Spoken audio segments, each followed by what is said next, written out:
from the blackest corners of your mind, they call, pulling you deep into shadow, twisting your senses, keeping you from sleep. It's time to face your darkest fears. This is Tales to Terrify.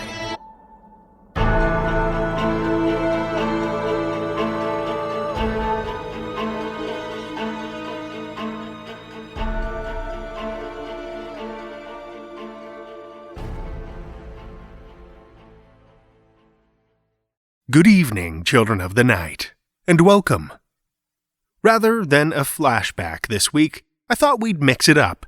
So, I've got something a little different in store.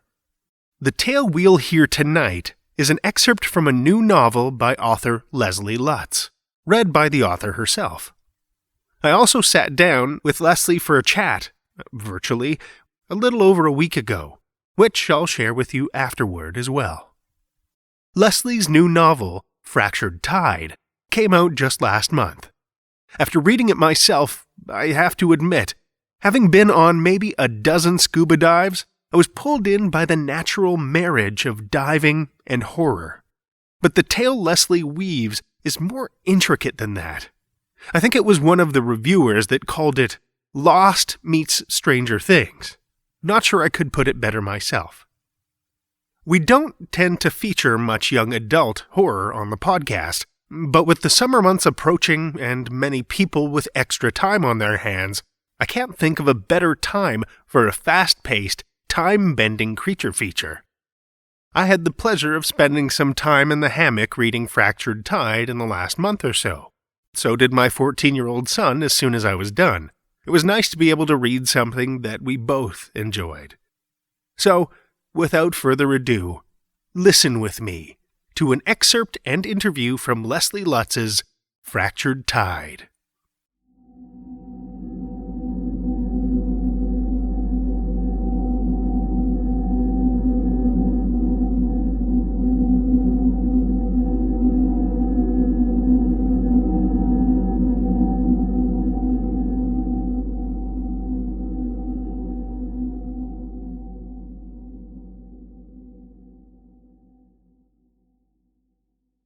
I had done this kind of dive hundreds of times on dozens of wrecks. But the descent felt strange this time, alien. And I was the alien, slowly floating through the atmosphere of a new planet, pulled by gravity to a place I didn't belong. Brave new world, baby, I told myself. Brave new world. You may not belong, but you're going there anyway. It took 10 minutes to drop 80 feet and reach the wreck. Halfway down, we hit a swift current. I spent a solid minute, pulled sideways like a flag on a pole, moving hand over hand down the line. Marshall followed like a pro, the yellow stripe along his leg making him easy to distinguish from the other divers closer to the surface. Once the current eased up and we dropped another 40 feet, the ship appeared within the mist beneath me, 200 feet long and almost turtled, its hull swelling up from the sand. I pegged it as a Navy destroyer of some kind. A spar in the bow jutted out at a 45-degree angle, extending so far it disappeared in the haze, as if the sea was slowly dissolving it. As I drifted down through the chill of a thermocline, the massive wreck grew. The ship looked different than I remembered, like it had rolled over in its sleep and was inching its way to the coast. As the memory floated away with the current, a shiver, that had nothing to do with the cold, ran down my spine. Because I'd never been to this wreck before, I couldn't have a memory of it. No one had been here but Phil, and he'd found the wreck only last week. It wasn't on any of the maps. An old World War II vessel newly scuttled to make a reef, he told us. No blog posts or announcements. And somehow I didn't think about how strange that was. When my depth gauge read 95 feet, I landed a few feet from the ship. Marshall followed, letting himself fall to his knees, like a man praying on the moon. A warning pulsed louder in me. I had an urge to grab Marshall's arm and shoot to the surface, claw my way back to the boat with this stranger who, for the next 45 minutes, belonged to me. I ignored the instinct. I know you think I've forgotten all about your famous daddy-daughter, listen to your gut lectures. Well, you weren't there, and every year your voice gets softer in my head, and that's not my fault. Marshall gave me an okay sign, more confident than the last time, and a little head bob as his bubbles mingled with mine. Mom was already on the other side of the wreck with her group, the neon green stripe running the length of her wetsuit, bright and cheery against the gray hull. Easy to spot when you're following the leader. A diver with blue fins rounded the top and joined us, Colette. Probably Mom's idea of keeping me safe with the new guy, sending someone who'd logged over 300 dives, at least 100 of them in caves and ships, to bring up the rear. I attached my orange line to a sturdy bolt and flipped on my dive light. The three of us slid through a wide gash in the hull, a cloud of bubbles dribbling behind. I unreeled the line, letting it hit the deck so softly the silt barely rose, pulsed a shot of air into my BC to keep me off the floor. Colette stayed within arm's reach, her light a smooth circle traveling along the ceiling. Marshall followed, shooting his beam over the walls like an excited firefly. Scared, maybe. No one gets through a shipwreck scuba course without having the risks tattooed on the inside of their skulls. The first compartment was small, the size of a bedroom. One wall torn open to the sunlit world, the space locked in twilight. We skirted a metal table lying on its side. Marshall's buoyancy was good, his fins a foot off the floor, his movements controlled and small, hands working their way up the bright orange line I reeled out. The door to the next compartment hung open, the beginning of a reddish scale clinging to its hinges. I stopped and pointed. I'm not sure Colette and Marshall understood why. I was watching the beginning of a reef, and if I could speak, tour guide style, I would have told them nature has a way of taking back everything, even an object like this meant to defend and attack and destroy. Mother Nature, she takes it all into herself and makes it beautiful again. I unwound more orange line and led them into the silky darkness beyond the door and into the galley. Since the ship was tilted, the tables and crates and cooking gear had all shifted to one side. I pointed out objects in the room to Marshall. A single fork on the floor, a glass jar, a can of peaches. At the time, I didn't think how strange it was that the reef program would scuttle a ship with furniture and food still in it, blow a hole in the hull without taking out the bits first. New life, new reefs, like to grow on bones, not guts. Instead of putting two and two together, I focused on the small black bream darting out of my path, leaving a little gray cloud behind it, and led them deeper. The darkness thickened until I imagined it was like hovering in space, in some corner of the universe where the stars have all gone out. I skimmed the light behind me to check on Marshall, and he sent a cloud of bubbles into the beam, his eyes wide and curious behind his faceplate. As I turned back, my dive light caught the brass glimmer of a plaque. The USS Andrews. I made a mental note to write the name in the dive log, add it to the post-dive fish and history talk when the three of us got topside. 2 more pitch-black compartments and I found a small octopus. It was time to get my brand-new wreck diver back to the charter, just to make sure we had plenty of time for mistakes, but I hadn't seen one of these little guys in years, so I was ridiculously excited. Curled up into the size of a basketball, he'd stuffed himself in the corner behind a wooden crate. The creature stilled under my light. Then the tentacles unspooled in slow motion. My breath thundered, fading and swelling. No matter how calm I am, the sound's so loud in my head, I always think fish for 100 miles can hear me breathe. I reached toward the tip of one tentacle. It shied away, trembling. I pushed off from the wall to give it room to escape. When I turned to watch it float toward the doorway, I realized Marshall was gone. Oh God, I'd lost him. Entry 2. I threw my beam all over the room. No Marshall, not at the opening, not anywhere. A small cloud of silt hovered at the doorway. I swam to the entrance and pulled myself halfway into the hallway beyond. My light picked up nothing, as if the ship had swallowed him whole. Another beam crossed mine. Colette and I locked eyes, and even behind the mask, I could see the shock. A new diver was off the line. Dad, you don't know that kind of panic. The denial. I was in charge, me, and I'd lost him. Colette grabbed the gauge at my shoulder and fumbled it over. The glass face read 1200 psi. Her hand stilled, which meant she was calculating, just like I was. In panic mode, Mr. Marshall was probably sucking it down, which meant he was already at 1000 psi. At that depth, 1000 psi would buy him maybe 12 minutes of life. If he was lucky. I pulled out my slate and golf pencil and argued with Colette for a precious minute. She wanted to go after Marshall. No way was I letting this labyrinth swallow her too. Finally she nodded, her hair floating around her mask. She would find Mom and get an extra tank from the surface. I would stay and look for Marshall. She squeezed my shoulder with her gloved hand, turned, and disappeared through the doorway. A faint silt trail led me down a long, narrow hallway. I unspooled the line and tried not to rush. Slow, keep it steady, stay off the bottom. My breath thundered in my ears. Bubbles edged to the corner of the ceiling. Everything inside the ship was tilted, the world off kilter, like swimming through a child's painting of a really bad dream. Marshall's faint cloud of silt led me, like Hansel's breadcrumbs, into the belly of the ship, and all the things that could happen to him spun through my mind. He runs out of air, panics, dies. We fish his body out later. Or maybe he runs out of air, finds a way out, and sprints to the surface, and panic makes him forget he shouldn't hold his breath. The air expands in his lungs. They pop like balloons. No, he remembers not to hold his breath, but he still ascends too fast. Nitrogen comes out of solution from his tissues. The bubbles that form lodge in his joints, his brain, every organ. He dies on the helicopter that comes to airlift him out, blood bubbling up from his lungs. I forced the next two scenarios out of my head. Then, honestly, I panicked for a second. Worried I would run out of air too, pictured myself in scenarios 2 and 3, my corpse floating to the surface alongside Marshall's. My mask fogged and the world disappeared. I cleared it with seawater so I could read my gauge. The needle had dropped a lot. I slowed my breathing. I couldn't leave the ship without finding Marshall. At the end of the hallway, I passed an opening. My hair, which had slipped out of its band, floated in front of my mask. Through the black veil, I swear I saw a flash in the corner of my eye. At first I thought it was Marshall's yellow striped leg, but no, it looked like a dive light. As I turned, the glimmer broke in 2 pinpoints, then disappeared.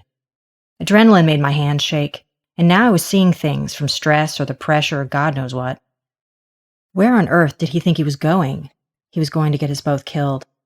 My light revealed 2 upended cots and a pile of jagged bits in the corner where a grouper floated, its eyes huge and unblinking, its mouth opening and closing as it watched me. I slipped inside the small berth, searching the other corners. And then I felt it, a rush of something powerful in my blood, a flare of premonition. I turned, nothing. A corked glass bottle on its side. The hallway door yawning open, half off its hinges. My neoprene skin felt thinner, and I knew the next thing to swim near me would pierce me with the flip of a fin. The spines would impale me right through. I kicked, turning in a circle while fire-hosing my light around the room. Nothing, but my breathing, my heartbeat, my skin, they told me something different. I unclasped my dive knife strapped to my thigh. My light moved smoothly up the walls toward the door. I stopped halfway, pointing the beam to the corner instead. The grouper had jammed its body within it, its eyes huge and shining in my light, the little fins moving slow. It wasn't watching me. It was watching the doorway. You'll think I'm nuts, Dad, but instinct, the weird sense I knew what was going to happen, told me to shut off my light. I didn't argue. Something was looking for me. Click. The world contracted to the size of a sleeping bag. Black so thick, a velvet cloth over my eyes. The chill dropped several degrees. The seconds passed. I breathed, in, out, rush of bubbles, heart pushing so hard, a caffeine-like rush. My body shook with the cold, as if my wetsuit was nothing. I've never retained heat well, but this kind of chill went deeper, its tendrils reaching all the way into my lungs. I couldn't see my gauge, but I could feel it, the needle slinking down. And as I was about to give up, to turn on my flashlight and get the hell out of there, suddenly the world wasn't completely black anymore. A faint glow, deep green. It grew in the hallway on the other side of the half-open door. As I watched it brighten, it felt familiar. I swam to a corner of the berth out of sight. The glow grew brighter. A voice inside me said, "Shut your eyes. You're walking down death row. The worst of them want you to look, so shut your eyes." And yes, the voice whispered, the thing out there, it really is that wicked. It really is that powerful. I stilled. And then a current came, brushing over my face. A high-pitched scrape started up, long and slow, like something big moving through a tight space. A thrum as a piece of metal fell. The scrape softened until it faded. I opened my eyes. Blackness. My hands trembling, I flipped on my light, gave myself 10 breaths before I swam to the doorway to check the hall. Nothing there. The dread gone, the fear eaten up by the need to find Marshall, I tried to slow my breathing and failed, looking at my gauge, 800 psi, 9 minutes left, if I could calm down. A cloud of silt swirled in the hallway. I went deeper into the ship where I thought Marshall had gone. I turned a corner at the T-junction. Mid-sweep, my light moving into the deeps of the ship. Something grabbed my arm. I screamed a cloud of bubbles. Dark brown hair caught in my light, a familiar mask, the neon green stripe running down a black body. Mom. My relief lasted only long enough to see what she was dragging behind her. It was Marshall, floating. His eyes were closed. His reg was in his mouth, but no bubbles. Mom and I made eye contact. Pure panic. She tapped her oxygen gauge and pointed to the end of the hall.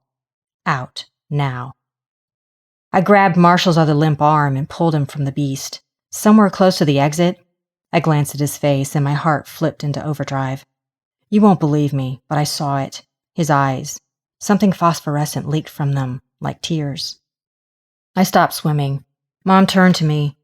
In the crumbling hallway of a shipwreck, 80 feet down and running out of air, she actually took the time to give me the look. You've seen it 100 times, the blame. Then, like a silvery fish slipping away, the look was gone, and she turned to the tear in the ship and swam through.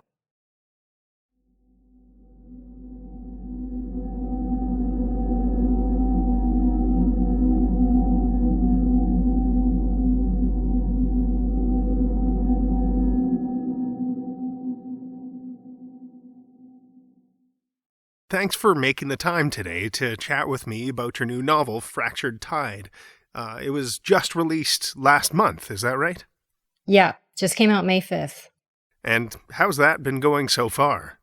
It's been, it's actually been going pretty well. It kind of depends on the day. It's a strange time to put a book out because I always imagined the way it would go. I'd put this book out, I'd get it in the mail, and then I'd go, do a bookstore event, meet people, look at them in the eye, and everything, of course, since March, it's all virtual.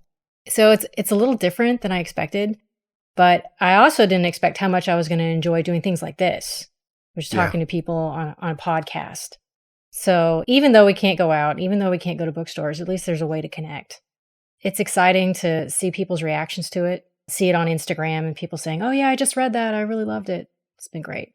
It's a good time to get fresh readers anyway. I feel like people are consuming a lot more, especially horror tales, I've noticed. It seems like when everything is kind of chaotic in the world, people seek out things that make the real world feel a little bit more normal.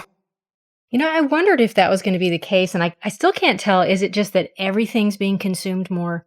Or if horror, if you're really right, and it's people are being attracted to tales of fear just because, I don't know, it's cathartic. When there's this low level of stress all around us from dealing with the pandemic. But here in a horror story, it's contained, it's in the pages of the book, and you can have your burst of fear, get it over with. Yeah, exactly. And be afraid of something, maybe you can put your finger on it. And in a book, there's a resolution, There's a solution, and often, the main character gets to defeat whatever the evil is. And that's probably pretty satisfying right now when you have things that you can't see trying to get you. No kidding. So can you give listeners a little bit of a synopsis about the book? Yeah, sure. So the main character, Sia, has been on dive charters with her mom and her dad for most of her life. But when her dad goes to prison when she's 15, she ends up becoming her mom's right hand. And she leaves school, she's homeschooled, and works the charter every day. She takes out a bunch of tourists with her mom one day, thinking it's going to be an ordinary dive. Look at the fish, get inside of a wreck, poke around, make a little bit of money to keep the charter afloat. And everything goes wrong. There's a monster that attacks the boat, and she has no idea where it came from, but it seems to be connected to the ship they were just poking around in. And she and 3 survivors end up on an island in the Florida Keys where the rules of time don't seem to apply. things get stranger and stranger, and I won't go any more than that because it's about survival, of course. Because I don't want to give I don't know any spoilers, but it's about survival. But they need more than fresh water and food. They need to figure out what's going on in this place, why it's different, so if they're ever going to get home. Yeah, I thought that was something kind of interesting, how every challenge seemed to evolve, overcome one obstacle. There's always another obstacle waiting in the wings to push them to their limits. Yeah. I'm really attracted to people who have survival skills, like the ability to make a fire out of nothing. I love that scene in Castaway when he finally makes the fire. So for Sia, when she first lands on the island, she's all by herself and she has to make fresh water out of salt. And so, that's a challenge that's hard enough, like any of us. It would be very difficult to do. Luckily, she remembers a lesson her dad taught her. But then the problems get more and more supernatural as their time on the island progresses. So, and that was a lot of fun, like throwing bigger and bigger and weirder obstacles at the characters every time.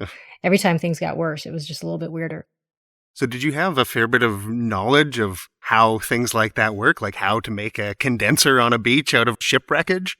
Nope, I did not.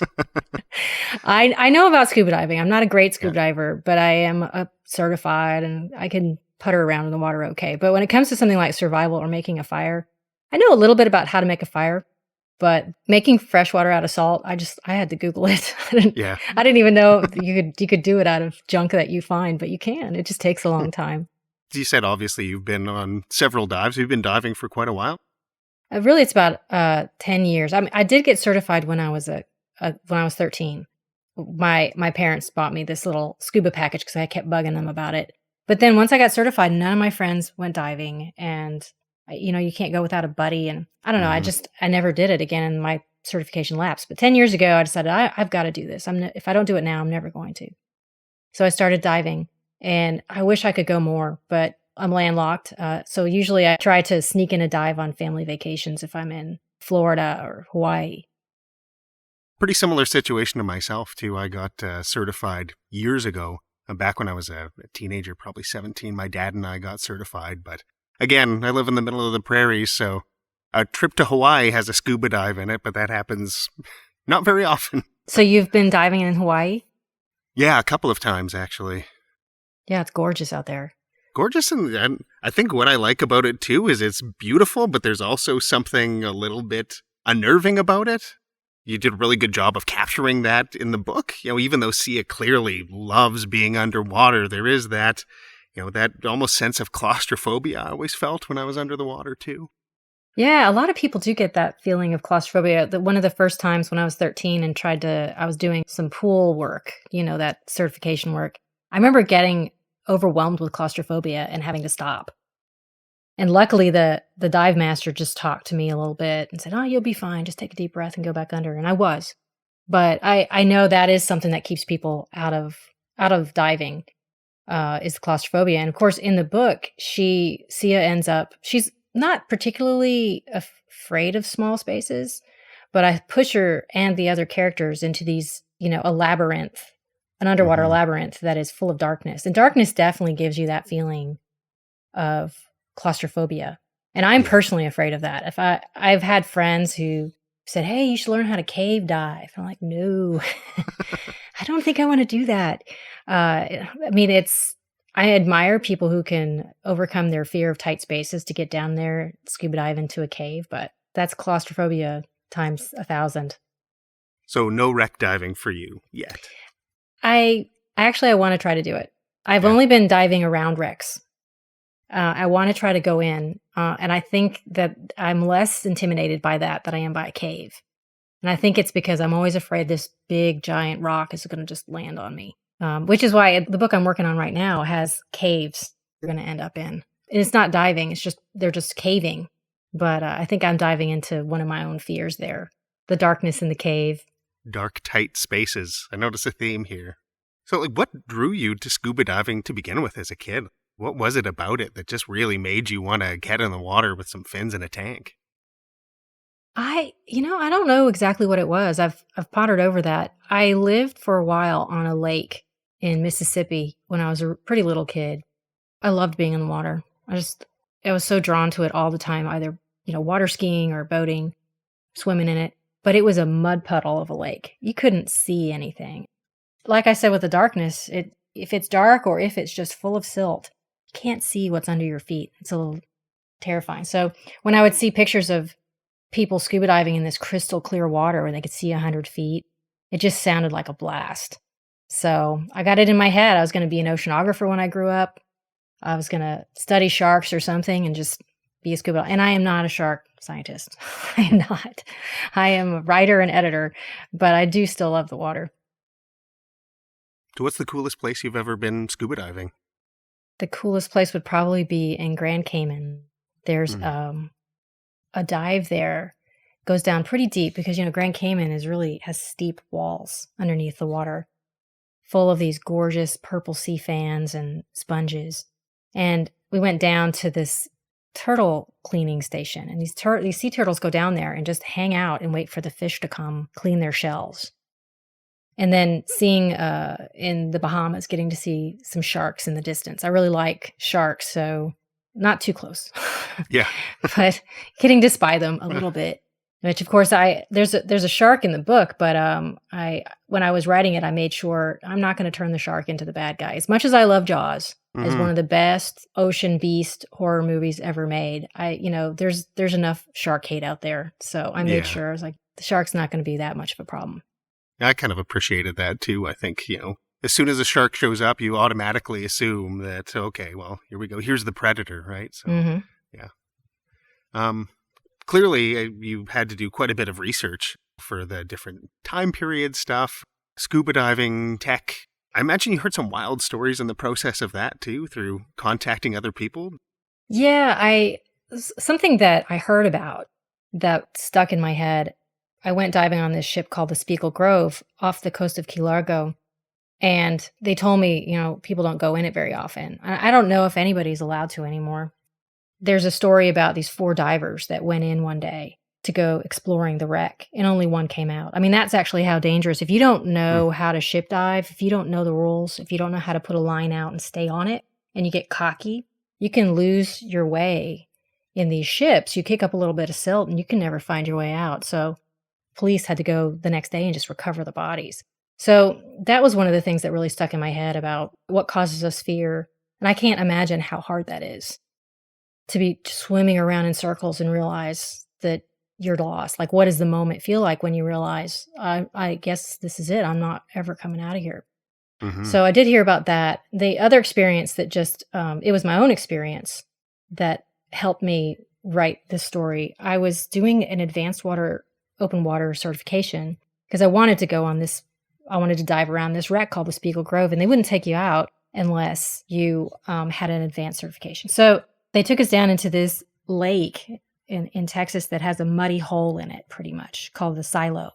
It's 60 feet deep, and they want you to go down to 60 feet to register that deep dive so you can check a box on your certification. And once you get down there, there's so much silt, there's no light. And also I would shine a light on my instruments, couldn't see the oxygen gauge. The only reason I knew someone was there is because they were gripping my arm. And I'd never been so disoriented in my life. So once I came back up, one, I really appreciated how beautiful and crisp the sunshine was. Like, wow, look, light, it's amazing. And the other thing was just the feeling of being so isolated in the dark really stuck with me and kind of helped me write those scenes where Sia is lost in the dark, in the sinkhole. Clearly, based on some of those experiences, it seems like the story has been kind of piecing itself together in your head, at least in some ways. How long has it been kind of between the spark and the now? I started writing it in 2016, and it didn't go very well.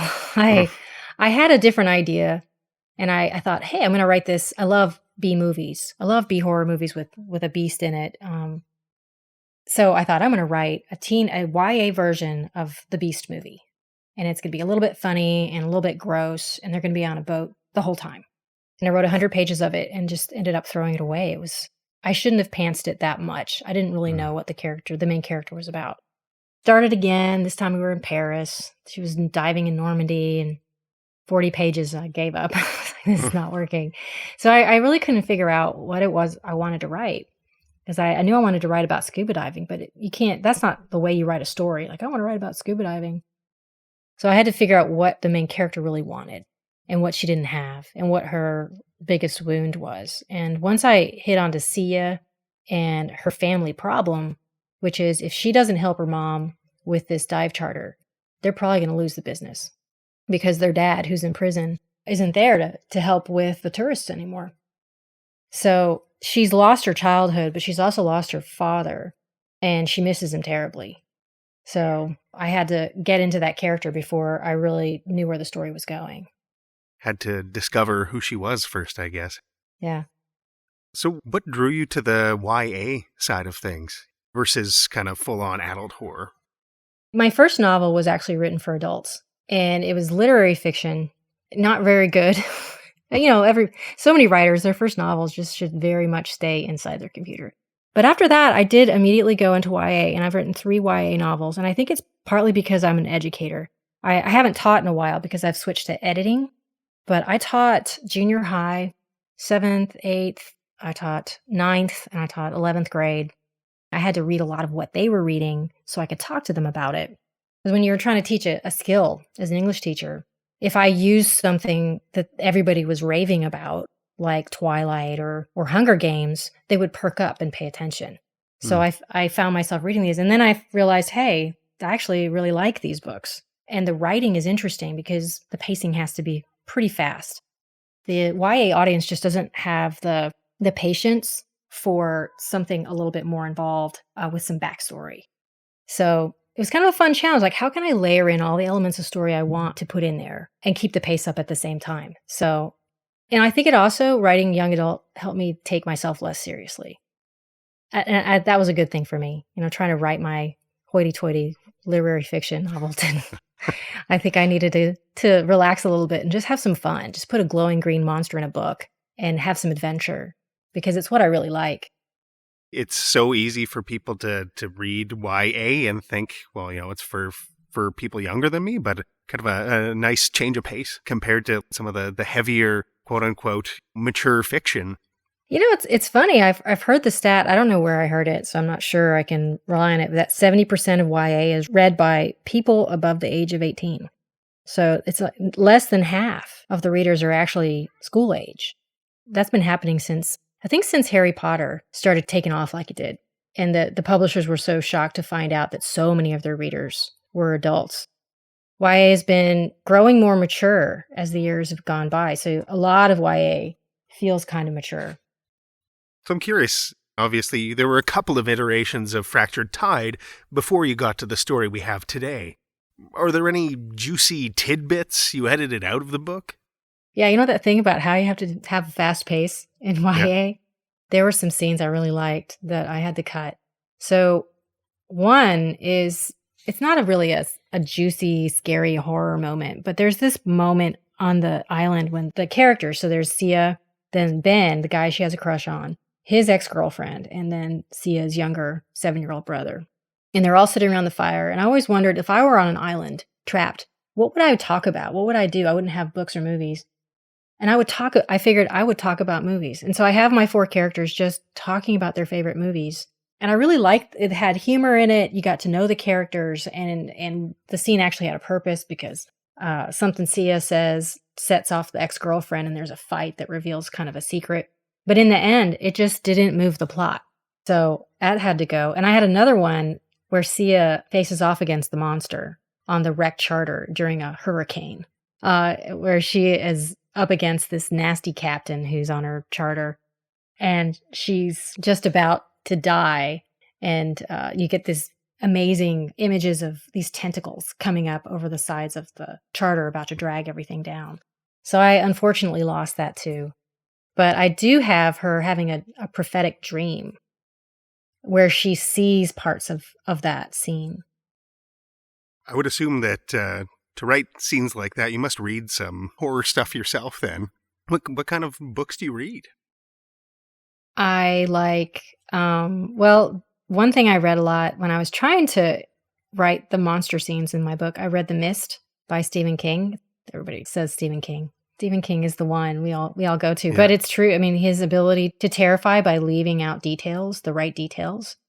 There's an early tentacle scene in that I reread several times to try to understand, what's the right balance of psychological detail and physical detail and sort of just the choreography of it. So I read that. I also read young adult horror like Hell World, which I thought was really great. There's Survive the Night. Danielle Vega, she's a young adult horror. She's definitely goes a little bit more for the gore than I do, but I really like it. And sometimes I think I might do that someday, might actually try to go a little bit more gory. And she did this great story that takes place in one night. All these teenagers who go to a rave in a closed off part of the New York subway and get trapped down there with a monster. And that's a really good story as well. So I do read a lot of young adult. There's a lot of really good young adult authors out there today. Jeff Vandermeer, I would have to say he's one of my all-time favorites. So Annihilation. I read that right before I wrote this draft. And I think that it influenced me to try to write it as a journal/letter, because that one is written as a kind of a journal, a kind of a creepy journal from the main character who's obviously, not telling you everything that she's going through. So obviously monsters kind of seem to hold a bit of an interest for you. Why do you think that is? Maybe I go back again to that growing up on the lake.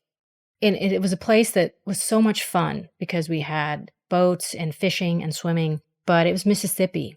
So the lake was full of water moccasins. So I always had this sense when I was enjoying myself that just out of reach, just in the tall grass there by the bank, could be something that could kill me, and I wouldn't see it.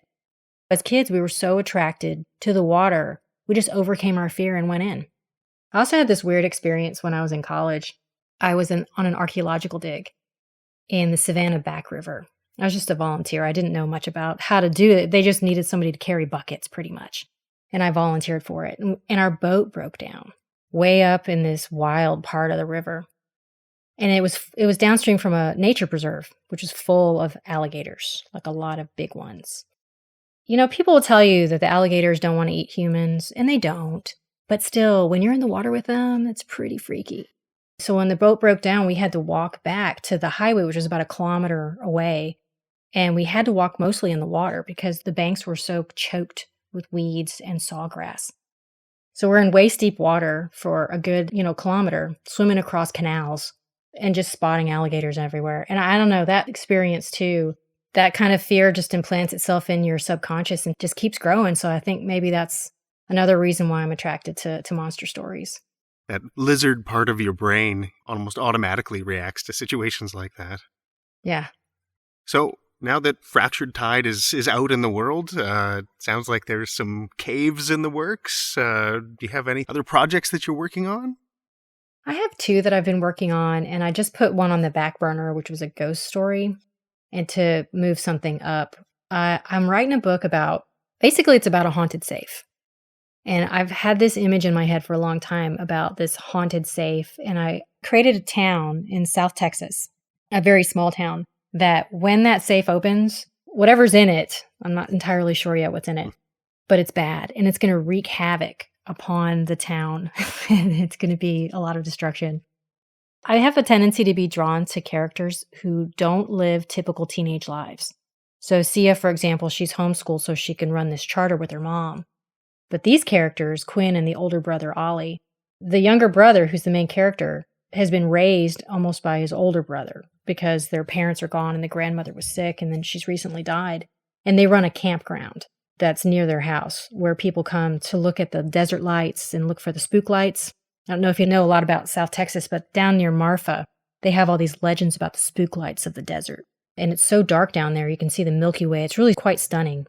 So they run this campground, but they find this safe, and they think, oh, all our money troubles are over.